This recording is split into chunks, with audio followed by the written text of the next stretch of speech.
Gaur elkarrizketaren tartean alternatiba alderdiko Duñike Agirrezabalagako alternatibako kide Donostiako zinegotzia Gabon eta eskerrik asko gurekin egoteagatik. Gabon, eskerrik asko zuei. Hasteko alternatiba biltzar egin berri du 10 bat egun edo aste pare bat dira. Zein ondorio atera dituzu edo?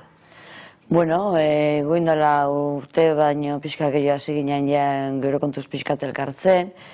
Eta guretzako meta bat heltzea izan da, ez? Asanblada hau egitea eta lortzea egitea, ahal izatea, ez? Eta guretzako pozgarria, jendia jarraitu egin dulako eta gainera ere jende berriare sortu da. Egia da, guk hasieran izan ginala Ezker Batuako kanporatu ginen pertsona batzuk, baina horren inguruan, beste batzuk ez dira jarraitu gurekin, baina beste asko bai. Eta guretzako garrantzia handia daka jende berri etorri dana gurekin lan egitera, ez? Eta, gure posturak izan dira alde batetik estatuto batzuk aprobatzea, eta beste aldetik dokumento politiko bat, eta, oso gustora egin dugu lano, eta elkarreko lana interesgarria izan da, ez? Aipatu duzu, ez? Nolabait Ezker Batutik, zuek bereizi ahots propio bat hartu zenuten. Nolako harremana da normalen horrelakoetan, beti haserreak, tirabirak eta egoten dira. Gaur egun zer harreman daukazu zuen kide horiekin, Ezker Batuko kide horiekin? Bueno, da harreman pertsonala, ez? Alde batetik badaude pertsona batzuk, lagunak direna gainea, Ezker Batuan jarraitzen duenak, eta haiekin harreman pertsonal normala dazkagu. Eta gertatzen zaigu ere, bai erakundetan, da beste leku askotan, elkarrekin lan inpresaten deula, eta lan hori egiten da. Egia da gero, badaudela beste pertsona batzukin, ez dakaula bat harremanik, eta gainera, gaizki bukatu genuen pertsonal aldetikan ere ez. Baina, nik uste gauzak nahiko normalitasuta daudela, eta bakoitza pixka bere birian, da ikusiko dugu. Leku batzutan topatuko gara eta beste batzutan, ez?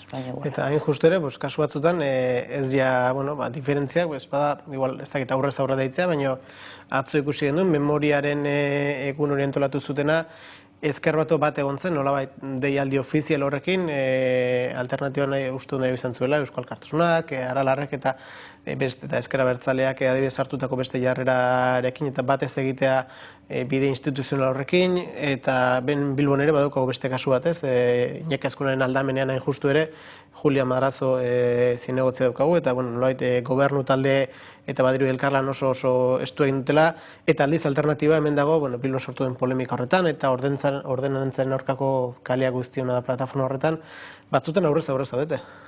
Bai, esan berda, nire Donostiko udaletxean nago, alderdi sozialistakin gaude gobernuan, baita Aralarrekin koalizioa mantendu ginen, hasieratik, eta alaxe jarraitzen dut, eta gure asmoa da gainea bukatzea, ez?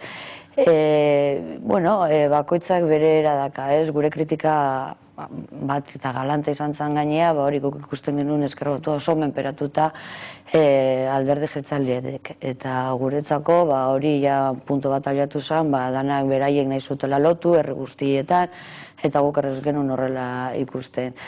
Kasu honetan, ordenantza honekin gertatu dana Bilbon, Julia Gadoz egon da, eta alternatibako jendeak kalean dago, ez? Donostian, gobernu barruan egon arren, geuk ni nago, eta Jon Lasa ere bai, eta Aralarrekoak ere bai, eta ez du inoiz alde egin, eta ez da gobernuko krisik ere sortu, ez? Esan nahi dut ezberdintasunak ere badaudela, eta kudeatu egiten dira ezberdintasun horiek, eta hori da guk nahi duguna, ez gure nortasuna galdu, gobernu baten zaudelako, edo erakunde batzuetan, akordo batzuk heltzen direlako, ez? Pentsatzen dugu, nortasun hori galdu gabere badagola politika egin, eta gainera gauzak adostuta egiten baldira, askotan danok utzitzen dugu zerbait, ez?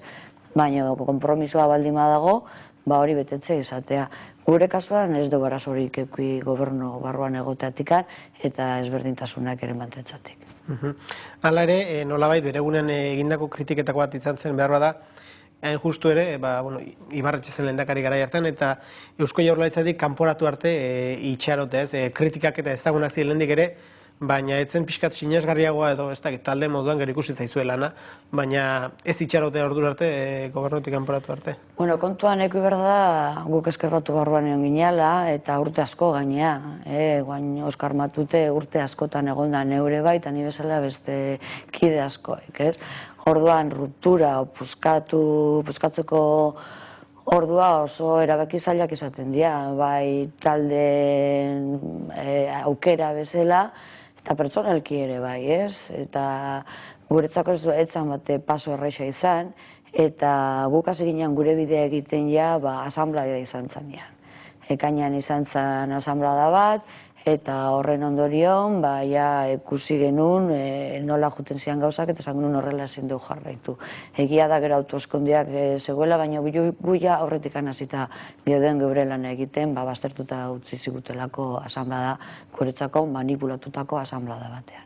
Ezker Batua. Eta justu ere, Ezker Batuak bere nortasun propio badauka, baina nolabait Espainia mailan, estatu mailako, konfederazio bateko zati ere bada, neurri baten.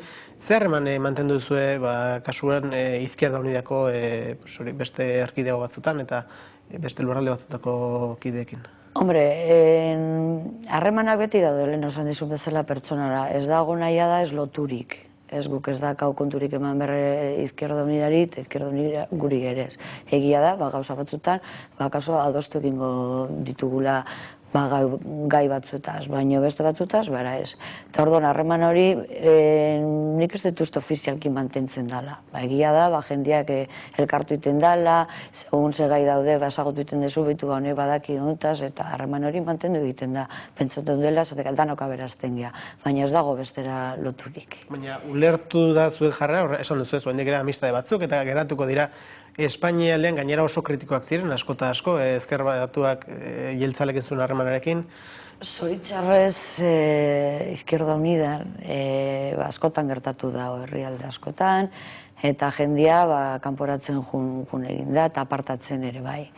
Eta, bueno, ez da gauza berria. Eta guri aretzan berria izan batzuk ulertu zuten, da beste batzuk ez. Hori alaxe da, ez? Baina ez gea gure, lehen esan den bezala, horren menpean egon, ez? Guk esplikatu, osaiatu ingea esplikatzen, eta hortik aurrea bakoitzak bere biria egingo dut, elkartzen geanean, autopatzen geanean, saiatu desadostasunak alde batea utzi, eta guri zer elkartzen digun interesakin, jarraian lan egitean. Baina ez dakau bestela bateri loturik.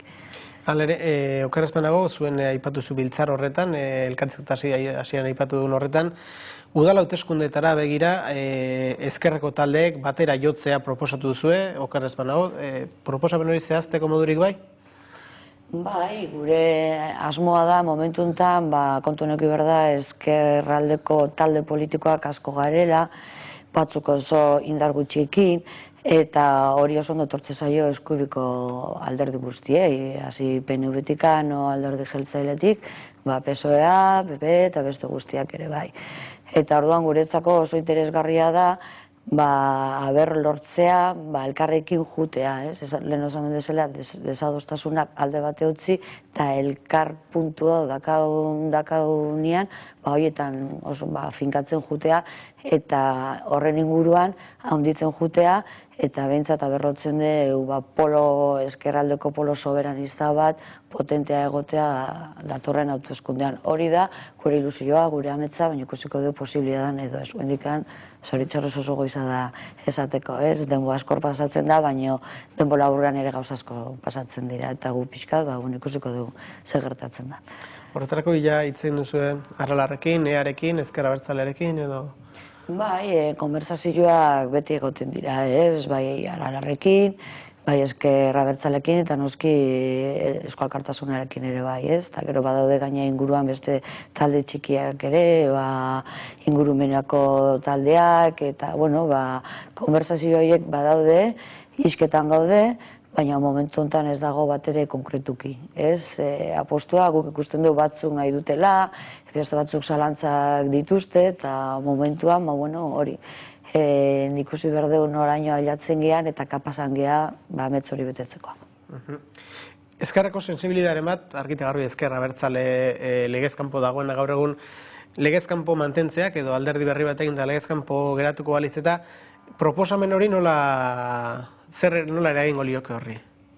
Hori nik uste lan asko ari direla beraiek egiten, eta ikusi beharko da zein den, eszenaioa momentu hortan, eta ni naiz hasiko guain esaten kasu honetan edo bestean, zetik nik uste gaiak oso sensibleak direla, eta oso ondo aztertuta egon direla, eta gaina jakin zein den egoera konkretuki, guen aigea ezagutzen, Madriden alderdi politikoak zer nahi du egin, eta ikusten da, zailtasun guztia jarriko dituztela mahai gainean, baina hortik aurrera ikusi behar da ere, gauzak nola juten diran, eta zer gertatzen da, eta nik uste, bintzat esperantza hori dakao, gauzak aldatu dezakela, eta restu ere bidea, baina hori ez dago gure eskuz beste batzuen eskuen dago, eta beraiek ere ekuko dute zer esan, eta beraiek ere nola nahi duten jarraitu bere bidean.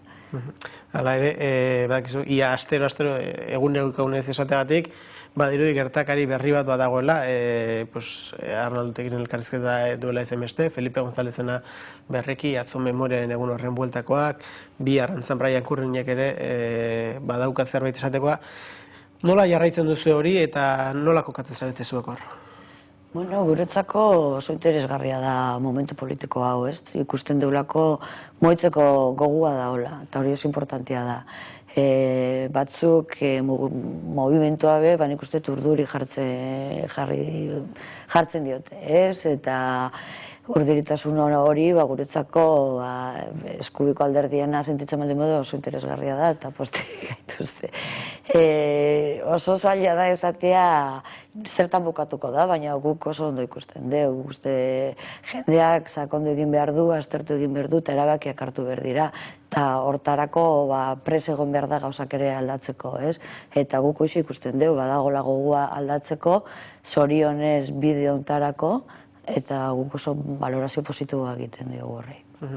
Lehen aipatu duzu, ezker soberanista hori, zuek zure hor kokatzen duzu, independizia izan gabere, ezker soberanistaren barruan. Hegoaldeko lau herrialdeetan egoteko asma daukazue, Nafarroarekiko ze bide daukazue?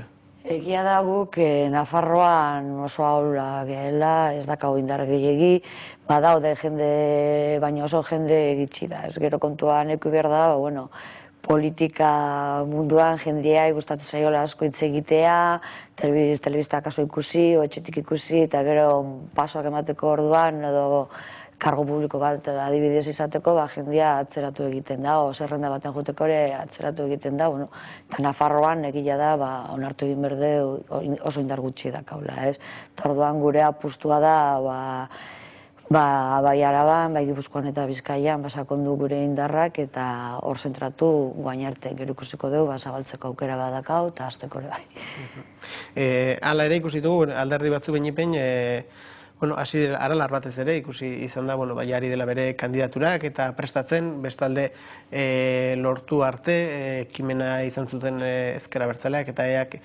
ekainean zuek ere askotan hainbat ekimenetan egon izan zarete elkarrekin, batzuek esate dute, jadanik ez dagoela asterik, udal hauteskundeak ia gainean dauzkagula ezer batera egiteko, eta beste batzuek, oraindik ere badagoela lekua.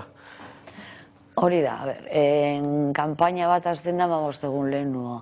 Egia da, zerrenda prestatu beharko direla, asko zen, ez dakitzen bat den lehen izaten da, 1000 bete horrela lehen nuo, eta ordura arte pentsatzen du badakola astilla, gu noski aigeala lana egiten, gure herriko jendiakin, eta ez da baidetzen gaina beraiek ere nola sentitzen diren, ikontuan iku berda, batzuk urtasko daramatela, eta beste batzuk guain oso berriak dira, eta aztertzen aige hori dana, eta gure lana geure alternatiba bezalako lana egiten. Hori ez du esan nahi, beste taldeakin ere entzuningo deula, eta ikusiko dugu, elkarrekin zerrendak egiten ditugun, edo ez, baina gure prestatzen nahi gera, bakarrikan jun berbaldin bagea, bakarrik juteko prezizateko. Zuek lehen aipatu zuz, eta zuzeu zara, Donostiako udal gobernuan zaude, Odon Elorza alkate duen horretan, era beran Patxi López daukagu Gasteizen Eusko Jaurlaritzan buru, alderdi popularrak, alderdi popularren babesarekin, eta esan dako, etorkizun itxaropentsu bat, behin askoren iritzien. Hori guztia nola eraldatu daiteke, behintzat batzuk sumatzen duten bide hori beteko balitz, ezker abertzale legeztatu batekin, nola baiteko fase militarra, esan dezagun borroka armatuan amaituta, guztia eraldatuko luke horrek? Guztia segur asko ez, baina asko bai. Asko bai, eta ikusin beharko zen, ez? Hor aztertu behar da, herriz ze erantzuna dago zen, baita ere juntas generales juntesetan nola saltzen den gaia, eta noski nik uste dute hori azkenean ere bere inpronteuk idezake Gasteizen, bai gobernuan eta legebiltzarran ere. Eta nik uste hori danak aideala kontuan eukitzen, eta horretik urduritasun batzuk, ez? Nik ezin dut esan aldaketa horren ondori esango da eskerrak irabaziko du, hori herriak esan beharko du autoeskundetan, ez? Baina nik uste gauza aukera hori sortzen dela eta aldatu noski, aldatu dezakela eta asko. Eta nik uste gainera diskursioak ere aldatzen hasi beharko zirela. Hori guztia dator, oso krisi sakon baten momentuan eta alde batetik, badirudi Espainia mintzat inkestek, ez dakit eskuma gorantza edo behintzat ezkerra etxean geratuko den geratzeko arrisku horretan, edo tendentzia hori nabarmentzen dutela. Badago Euskal Herrian Euskal Herria ezkerrean mugitzeko aukerarik? Ni pentsatzen bai, ez, eta gainera hori da behar dana elkarrekin egotea, horrek asko lagunduko zuen, ez? Eta bestela bakoitzak bere etxetikan ikusten dut gauzak asko zezailago direla, eta gu pentsat horrela ikusten dugu, ez? Eskubilai enfrente nahi baldin modu egin, ezkerreko taldeak kapazak izan behar geha elkartzeko eta elkarreko lan hori egiten. Bestela oso zaila izango da, eta noski eskubilak beti jungo da, ez dakit irabazten, baina mantentzen bai bere frenteak. Nik estimatzen dizut elkarrizketa, baina zuen alderdian nolabait aurpegi ezagunera beti Oskar Matute izan da. Euskaraz badabil edo saiatzen ari da edo ingo dio inoiz elkarrizketarik? Nik ustez baietz. Asanbladan ere ikusitun bere euskarazko hitzak eta badakit ikasten ari dela eta ulertu asko ulertzen du. Eta nik uste tisketan azten danean jarraituko dula, zeatik hori da oso itxurri hona daka, eta nik uste zailatzen ari da behintzat, eta hortan dago. Oso ondo, Iñaki Agirrezabala, Alternatibako kide, Donostiako zinegotziak, eskerrik asko gaur gauean gurekin jautagatik. Zuei, eta nahi desuen arte, eskerrik asko.